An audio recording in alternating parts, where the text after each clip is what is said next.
10-এর ABT test পেপারে 516 পেজের যে ম্যাথের সেটটা রয়েছে সেই সেটের সমস্ত এমসিকিউ, এসিকিউ এবং ভিএসিকিউ নিয়ে আলোচনা করব। পর্যন্ত অবশ্যই ভিডিওটাকে দেখবে এবং তোমার বন্ধুদের মধ্যে ভিডিওটাকে শেয়ার করে দেবে। তো চলো শুরু করছি আজকের ভিডিও। বলা আছে 1 টাকার 1 মাসের সুদ 1 পয়সা হলে বার্ষিক সুদের হার কত হবে? তাহলে আসল কত বলে দিয়েছে, সেটাকে আমরা দুই ভাবে করতে পারি। আসল বলে দিয়েছে 1 টাকা, 1 টাকাকে আমরা কি লিখতে পারি? 100 পয়সা, তাই তো?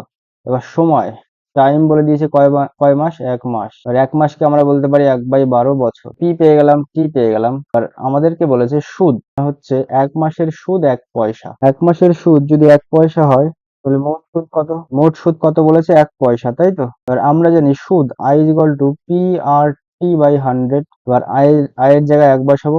পি এর মতো থাকবে না, পি এর জায়গায় আমরা 100 বসাবো, কারণ 100 পয়সা। আর এর জায়গায় কত বসাবো? আর আমাদের বের করতে হবে টি হচ্ছে 1/12 বছর। তাহলে নিচে 100 গুণ 12 হয়ে যাবে।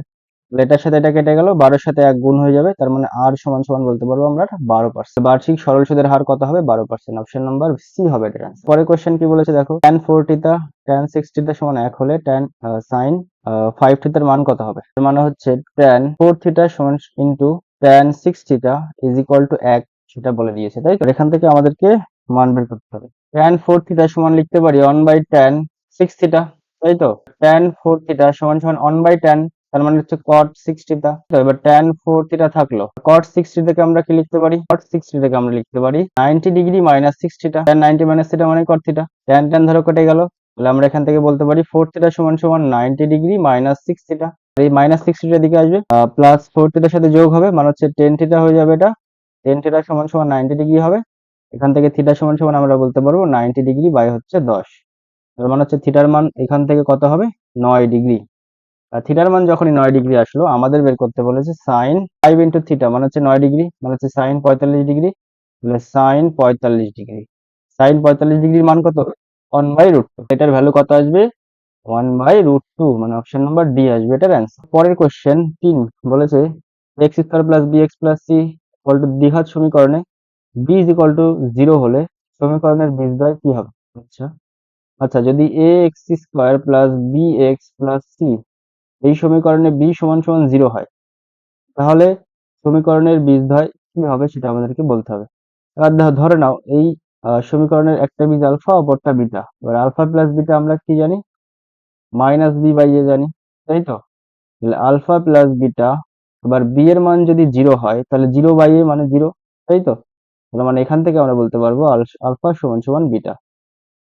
তার মানে এই সমীকরণের একটা বীজ যদি 1 হয় তাহলে অপর বীজটা হবে -1। ধরো একটা বীজ 2 হলে আরেকটা -2। তার মানে একটা অপরটার বিপরীত চিহ্ন যুক্ত হবে। তাহলে একই মান বিশিষ্ট ও বিপরীত চিহ্ন যুক্ত হবে। অপশন নাম্বার সি হবে এটার অ্যান্সার। তারপরে বলেছে অর্ধবৃত্তাংশস্থ অপেক্ষা বৃহত্তর বৃত্তাংশস্থ কোণ সূক্ষ্ম কোণ।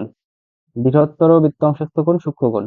তারপরে বলা আছে এক্স একক ধার বিশিষ্ট একটি নিরেট ঘনক থেকে সর্ববৃহৎ একটি নিরেট গোলক কেটে নেওয়া হলে গোলকের ব্যাস কত হবে? মানে ধরে নাও একটা এরকম নিরেট ঘনক রয়েছে, এরকম ঘনকটা আছে এরকম ধরে নাও। আচ্ছা, এবার এর মধ্যে আমরা একটা গোলক রেখেছি, তাহলে এই গোলকের যে ব্যাসের দৈর্ঘ্য হবে, এই ব্যাসের দৈর্ঘ্যটা অবশ্যই একটা ধারের দৈর্ঘ্যের সমান হবে। তার মানে এর যে গোলকের যে ব্যাস সেটা হবে এক্স একক। তারপরে কোশ্চেন বলা আছে যে এত এত এত রাশিগুলির গড় 20 হলে x1 প্লাস 4 x2 প্লাস 8, তারপর কি বলেছে? x3 plus 2 plus x3 plus dot dot dot x10, তাদের যে গড়, তাদের গড় বলা আছে, তাদের গড় কত বলা আছে? তাদের গড় বলা আছে 20, তাদের গড় বলা আছে 20। তাহলে আমাদেরকে বের করতে বলেছে কোন কোন সংখ্যাগুলোর গড়?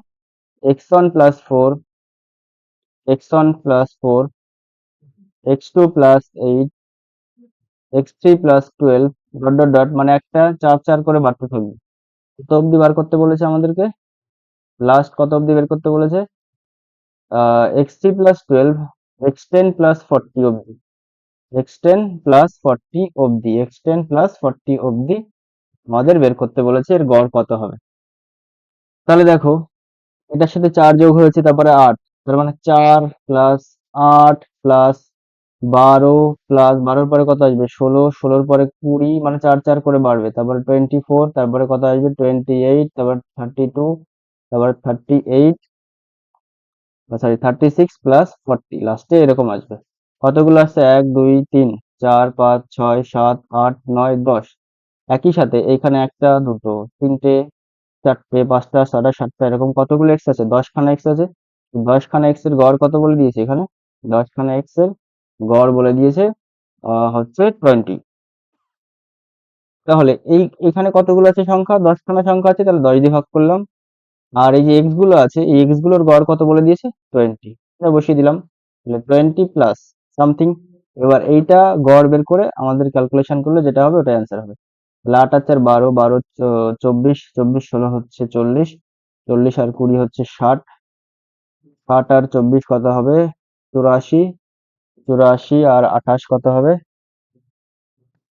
84 আর 28 কত হবে? 84 যোগ 28, 112, 112 যোগ 32, 112 যোগ 32, 144, 36 যোগ 36 যোগ হচ্ছে 40, 220। তাহলে উপরের গুলো যোগ করলে 220 আর নিচে 10, তাহলে 20 প্লাস 220, তাহলে এটা কেটে যাবে। 22 মানে হচ্ছে 42 হবে এটার অ্যান্সার। তাহলে অপশন নাম্বার দেখি কোনটা আছে। অপশন নাম্বার হবে বি এটার অ্যান্সার। আশা করি কোশ্চেনের অ্যান্সার বুঝতে পেরেছো। তারপরে কোশ্চেন, শূন্যস্থান। 2x square plus bx minus 24 সমীকরণের একটি বীজ 4 হলে অপর বীজটি কত হবে? আচ্ছা, তাহলে একটা বীজ বলে দিয়েছে 4, আর অপর বীজটা ধরলাম বিটা। তাহলে আলফা ইন্টু বিটা করি, তাহলে minus C by A, sorry শুধু সি বাই এ মানে 24/2। তাহলে আলফার জায়গায় 4 বসালাম, বিটার জায়গায় থাকলো যেরকম ইচ্ছা 24/2। এটাকে কাটলে কত হবে? -12। তাহলে বিটা সমান সমান কত হবে? -12, -12/4 মানে হচ্ছে -3। তাহলে বিটার মান কত হবে? অপর বৃষ্টি কত হবে? -3। তারপরে কোশ্চেন, কোন ব্যবসায় এম 1800 টাকা, এন 9 মাসের জন্য 1000 টাকা রাখলো, উভয়ের লাভ্যাংশ সমান হলে এম এর মান কত হবে? কোন ব্যবসায় এম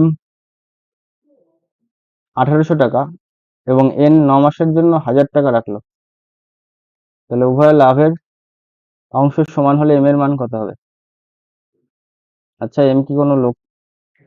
ধরে নিলাম সে 1800 টাকা এম মাসের জন্য রেখেছিল, তাহলে এইটার যে মোট আসবে সেইটার মোটের সমান সমান কত আসবে? এম মাসের জন্য রেখেছিল, এবার এটার যে মোট আসবে সেটা হচ্ছে 9 ইন্টু 1000 টাকার সমান আসবে।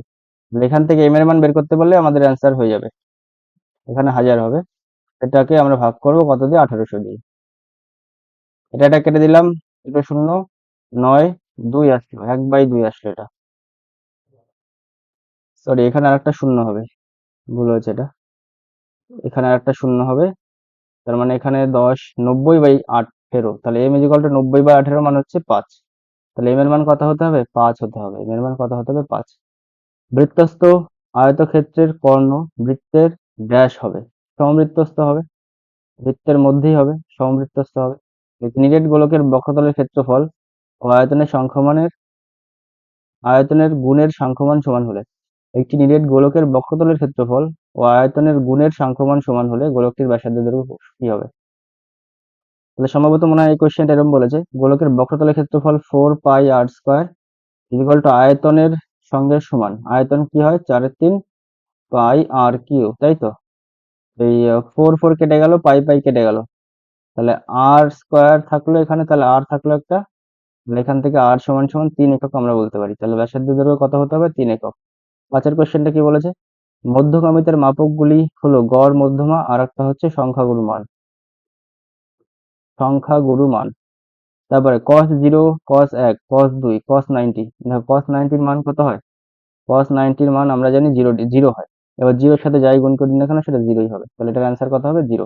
আশা করি কোশ্চেনগুলোর অ্যান্সার সবাই বুঝতে পেরেছো। তারপর দেখো সত্য মিথ্যা। কোনো নির্দিষ্ট সময় সরল সুদের পরিমাণ চক্রবৃদ্ধি সুদের থেকে বেশি হয়। কোনো নির্দিষ্ট সময় সরল সুদের পরিমাণ চক্রবৃদ্ধি সুদের থেকে বেশি হয়। মিথ্যা। চক্রবৃদ্ধি আর সরল সুদ সমান হয় শুধুমাত্র 1 বছরের জন্য, কিন্তু তার থেকে বেশি সময় হয়ে গেলে চক্রবৃদ্ধি সুদ সরল সুদের থেকে বেশি হয়। এখানে উল্টো বলেছে। দুইয়ের কোশ্চেনটা কি বলেছে? H/B C/D এর মিশ্র অনুপাত লঘু অনুপাত হবে। আচ্ছা, তাহলে H/B আছে, C/D আছে, তাহলে এর মিশ্র অনুপাত কি হবে? AC/BD হবে, তাই না? এবার এটা যে লঘু অনুপাত হবে সেটা আমরা কি করে বলবো?